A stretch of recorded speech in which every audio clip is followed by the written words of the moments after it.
Ал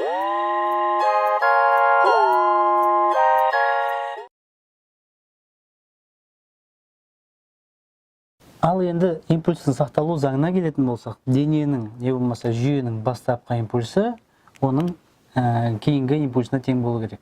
Яғни, жүйені қарастырған бізге қазір түсініктірек болатын шығар, P1 тең болу керек P2-ге. Мысал ретінде, екі дене бір бағытта, не болмаса екі бағытта болса да болады, қозғалып келе жатса, біріншінің массасы M1, екіншінікі V1. Бірінші дененің массасы M1, жылдамдығы V1, екінші дененің массасы M2, жылдамдығы V2 болса.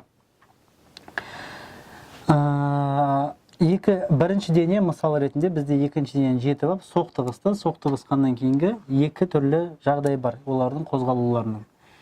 Егер олар бөлек-бөлек қозғалса, және егер олар екеуі бірігіп кетіп, жабысып қалу мүмкін, ілініп қалу мүмкін бір-біріне, яғни бірге қозғалса. Бөлек-бөлек қозғалған жағдайда олардың массалар сақталады, M1 және M2. Бірақ жылдамдықтары өзгереді. Біріншінің жылдамдығын V1 штрихтеп жазамыз, екіншінің жылдамдығын V2 штрихтеп жазамыз.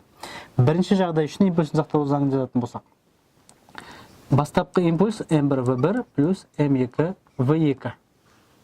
Соңғы импульс неге тең болады? M1 V1 штрих плюс M2 V2 штрих. Әрине, бұл жағдайларда да есептерді шығаратын кезде әр түрлі жағдайлардың бар екенін ескеру керек.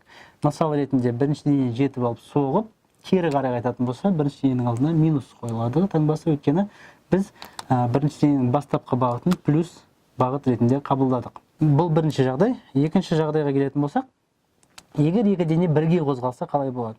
Бастапқыдағы жүйенің импульсы M1 V1 плюс M2 V2 болады.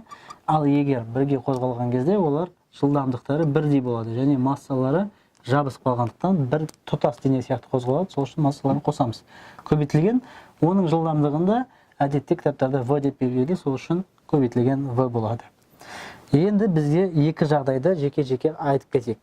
Бірінші жағдайда дененің импульсы әрине сақталады, және онымен қоса әдетте оның энергиясы сақталады, және бұл серпімді соқтығысу жағдайы деп аталады. Серпімді соқтығысқан кезде оның ерекшелігі дененің импульсы де сақталады, не болмаса жүйе болатын болса, жүйенің импульсы сақталады, және онымен қатар жүйенің энергиясы сақталады. Ал екінші жағдайға келетін болсақ, жүйенің импульсы сақталады әрине, ал жүйенің энергиясы болатын болса, сақталмайды. Бұл жағдайға біз серпімсіз соқтығысу деп атаймыз.